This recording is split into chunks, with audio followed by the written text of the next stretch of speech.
1980-81 edition of the Boston Celtics had a strong sense of their own superiority.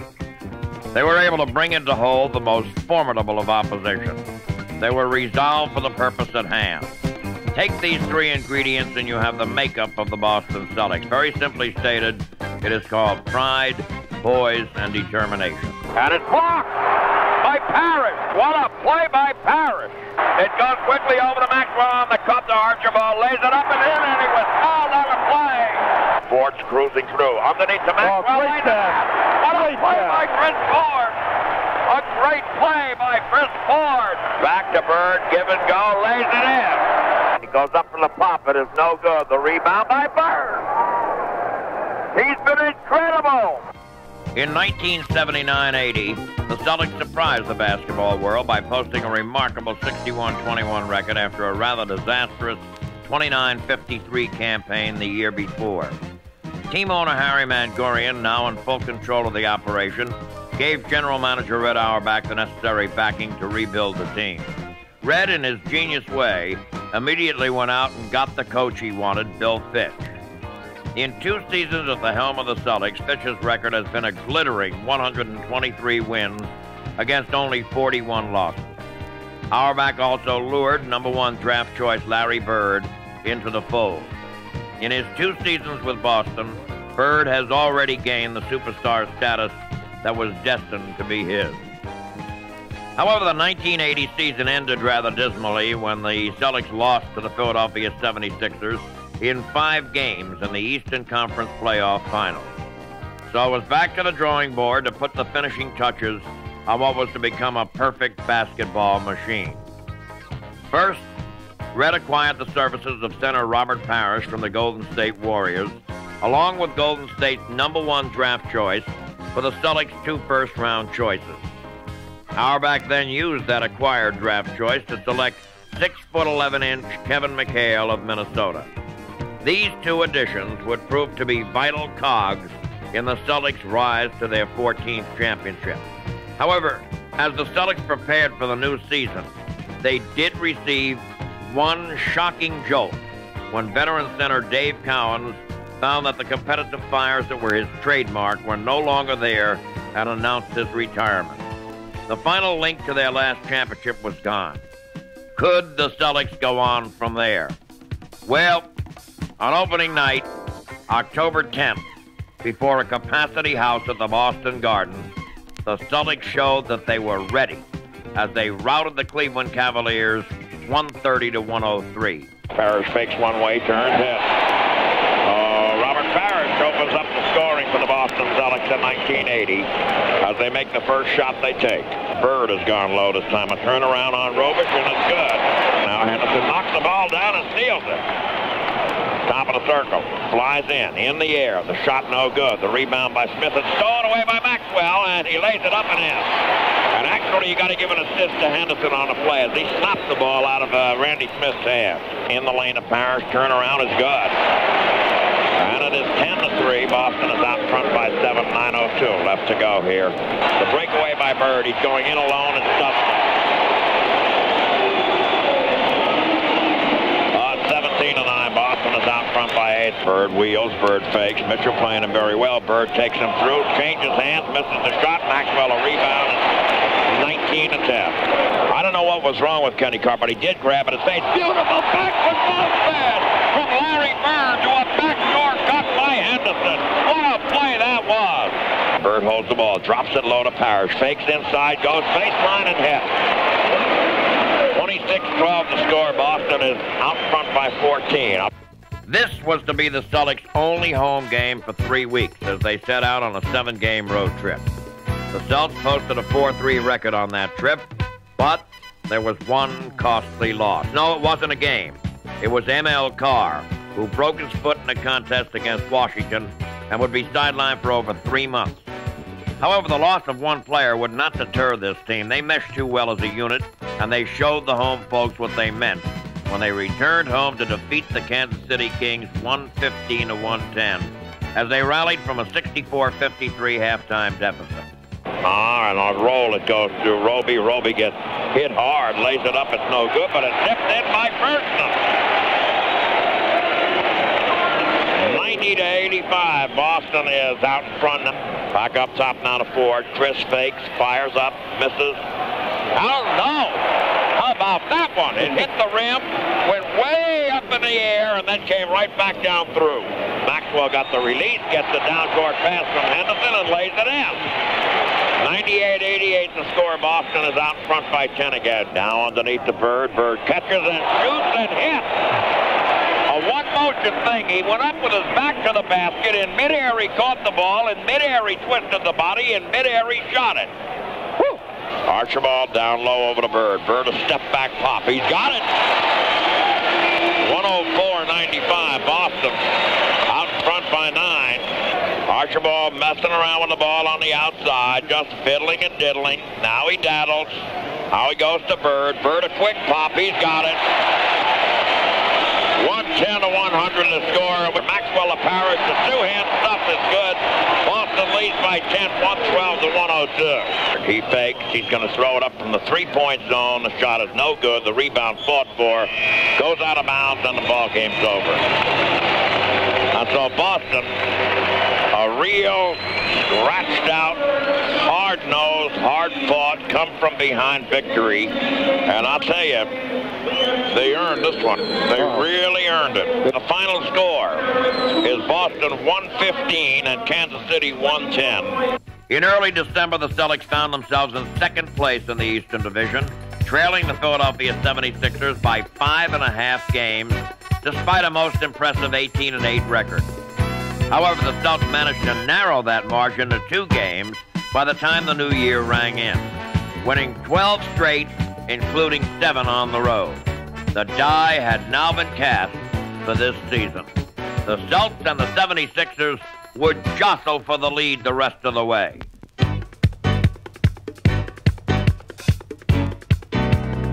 Late in January, the 76ers came to Boston for the first time in the season, leading the Celtics by a mere half game. As is the case whenever these two teams meet, it was a thriller right to the end. Underneath it goes to Maxwell. Jump hook over Irving is good. 197 to score. Boston is out in front by 3. Cheeks is in the lane. Back out now to Julius. The shot by Julius is good. It's 199. On the left now to Tony. Tony low goes into Irving. And it's blocked by Parrish. Maxwell has it on the right. What a play by Parrish. In the left corner to Henderson. Back out to Ford. Down the corner to Henderson. Down low to Parrish. Double team. Fakes. Crossover. Lays it off to Maxwell. Stops the ball. Another great play by Robert Parrish. 102-99. Oh, is he playing up a storm, I'll tell you. In the corner to Irving. Look out. Back out, a bad pass. Jones taps it out to Tony, however, and he misses. Jones has the rebound. Jones ducks his head, goes up, and hits.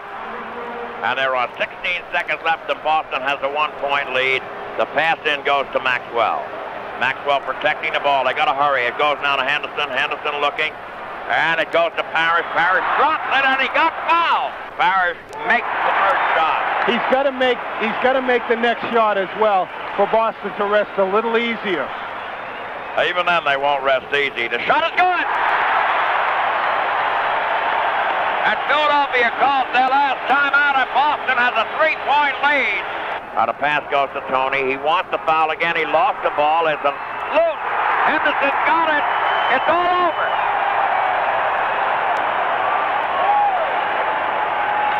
The ball game is over. Boy, look at those big smiles. The Boston Celtics have defeated the Philadelphia 76ers. The crowd explodes. This was a great, great ball game. The final score here at the Boston Garden. Boston 104, Philadelphia 101. On February the 8th, between halves of a Boston-San Diego confrontation, Dave Cowens returned to the Garden floor. It was his day of honor, as his number 18 was to be retired. As is the custom, he received numerous gifts and accolades, but as only the big redhead could do, he brought a gift of his own for his former teammates. A bottle of champagne. It's an honor for me to be identified as a Boston Celtic. And you fans made it very easy for me to play hard. from the choice seat people up to the heavens, the gala guides.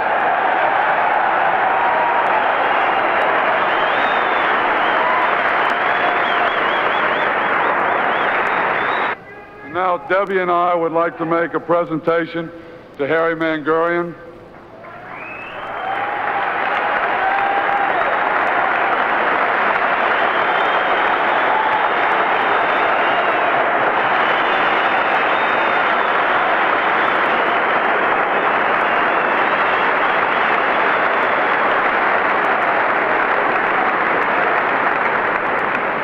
This is a great team that you're seeing play here today, and they have a great owner. And this is a championship caliber ball club. And I want Harry to use this in May 1981 to celebrate his first NBA championship.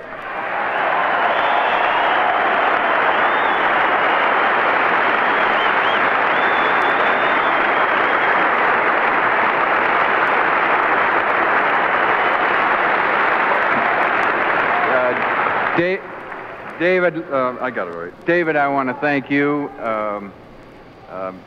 You typify to me what the best in the NBA is, and I want to wish you and your family continued success. Thanks a lot. Thank you.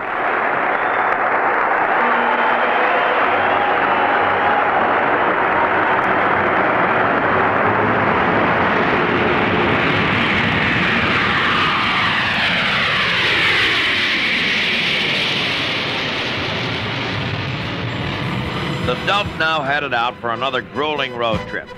In Los Angeles, they had a relatively easy time in defeating the world champion Lakers 105-91, as Larry Bird turned in a flawless exhibition. On the left to Bird. Quick turnaround. He's got it! 89-83. Bird has 31 points. McHale goes into the lane. McHale takes his man to the foul line, goes back out to Ford for a long pop.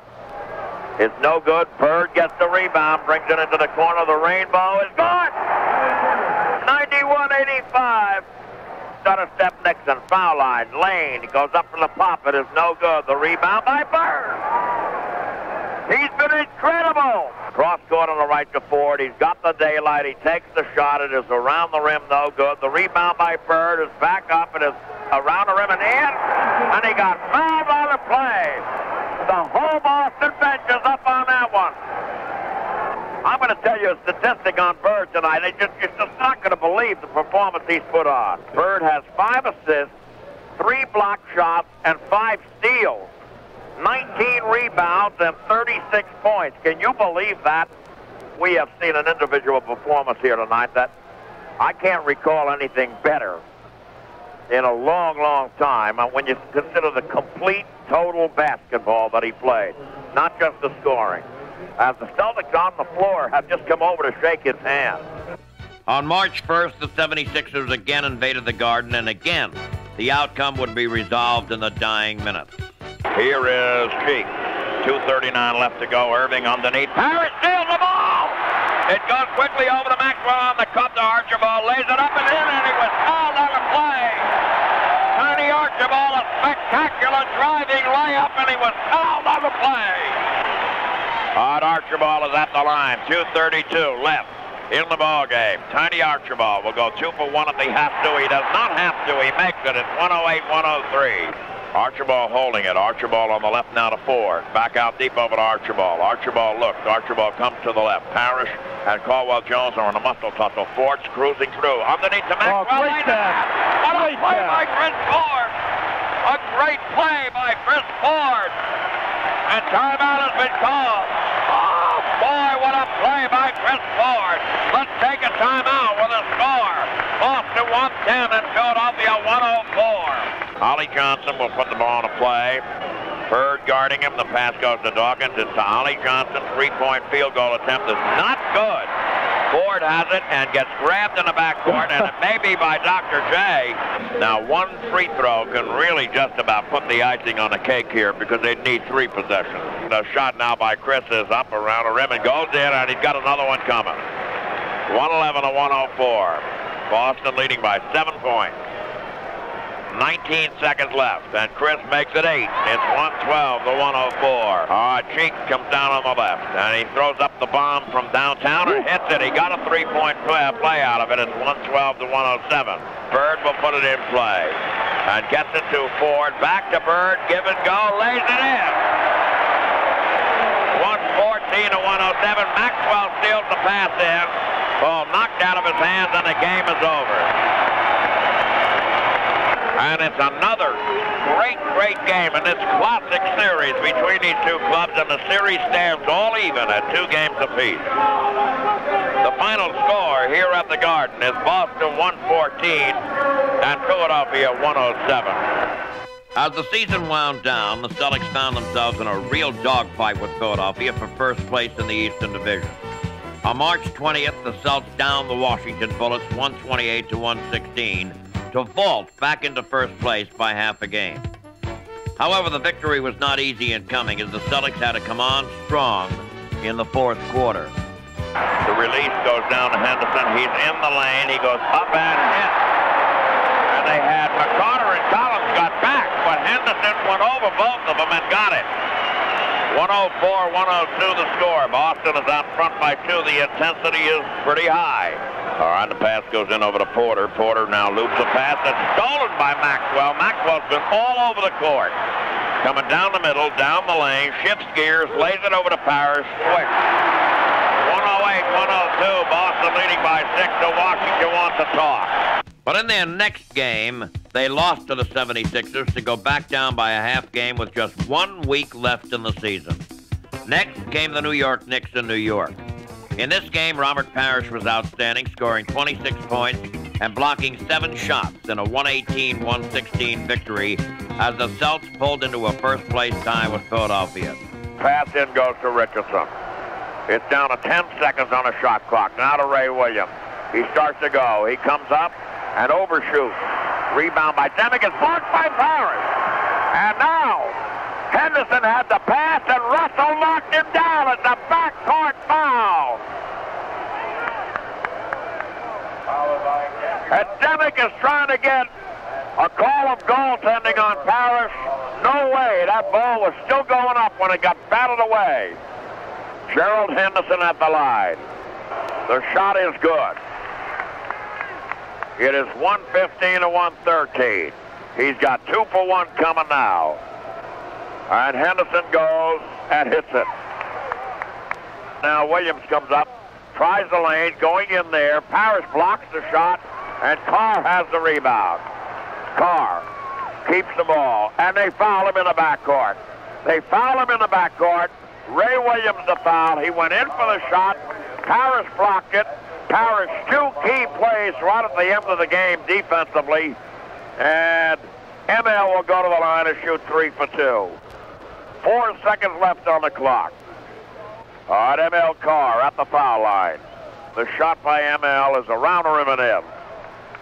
Boston is out in front by 4. Make it 5 as ML made them both. It goes now to Richardson. 3-point attempt is good. 1 second left. It goes now to Henderson. Henderson holds the ball, and the game's over. So a hectic, squirming, wriggling ball game comes to an end. And the final score here at Madison Square Garden, Boston 118 and New York 116. The next night, the Celtics downed the New Jersey Nets 111 to 105, coming from behind in the fourth quarter. On the left, it goes now to Bird. Back out to Archibald. He fakes. He's down the lane. He lays it up. It's good. And he was fouled on the play, and the foul is called by Dick Pavetta. And New Jersey is angry at Pavetta. Archibald's going to the line, shoot 2 for 1 with 33 seconds left. And the shot is up and good by Archibald. Boston has a 2-point lead. And New Jersey will have the ball. All right, now quickly the pass in goes to Lucas. He's in the lane. It goes up in the air and misses. And the shot is banged around, and finally Henderson's got it, and O'Goran fouls Henderson in the backcourt. There are only 19 seconds left. And Gerald Henderson is at the line. He's going to get 3 for 2. It's been a roughhouse game. And ML Carr was thrown out for putting too hard a foul on Darwin Cook. The shot by Henderson is good. And Walter Rooney decided that in this rough game anyhow, that he better do something like that to keep these guys from going wild at each other, because it was starting to get that way. Timeout has been called as Henderson made 2 free throws. 19 seconds left to go in the ball game. And the Celtics have a 4-point lead, and New Jersey has the ball. Now Cook with a 3-point attempt that's no good. Rebound goes to Parrish. He gets it over to Bird. Goes to McHale, and Newland jumps on McHale's back. McHale's going to go to the line and shoot 2 shots. 4 seconds left in the game. And the shot is around the rim and in. McHale ready, and he's got it. McAdoo has the ball taken out of his hands by Bird, and that's the end of the ball game. The Celtics hung on to win it, and the final score here at Piscataway, New Jersey, was Boston 111 and New Jersey 105. In their next encounter, the Celtics lost to Detroit. Oddly, this game meant nothing, win or lose. No matter what, the Atlantic Division title and a first-round bye would be decided in the final game of the season between the Celtics and the 76ers. As usual, the game was still in doubt until the final minute. It goes to Archibald. Archibald ducks his head, gets away. On the left down to Maxwell. Cross court, it goes to Parrish. In the corner to Carr. Carr being chased. They hit him on the He got the call. There's no shot involved. But Boston has the clock on their side. 24 seconds left, and they have the ball. Bird is loose on the left. He does not go in. It goes back out to Archibald. And Archibald gets assaulted by Cheek. And they're going to give it a 2-shot foul. They're not going to let it. It's a 1-shot foul, 1-on-1. Archibald said he let it fly, and Ed Rush said the foul came first. All right, Archibald at the foul line. A fantastic ball game. Philadelphia came back. They got the benefit of a lot of foul calls in the 4th quarter, and they took advantage, and Archibald makes the first one. That'll put the nail. That's the nail into the coffin right there. 6-point lead, 20 seconds to go. That means Philly needs 2 3-point attempts. All right, now Archibald was at the line again.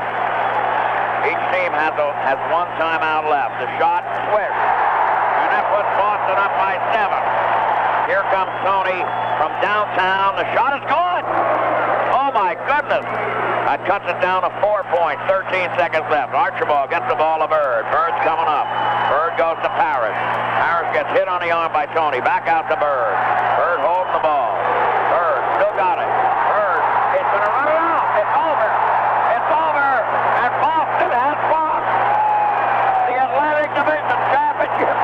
And it's like they won the World Championship. They won the Atlantic Division Championship. Look at them. They're all over the place. Woo!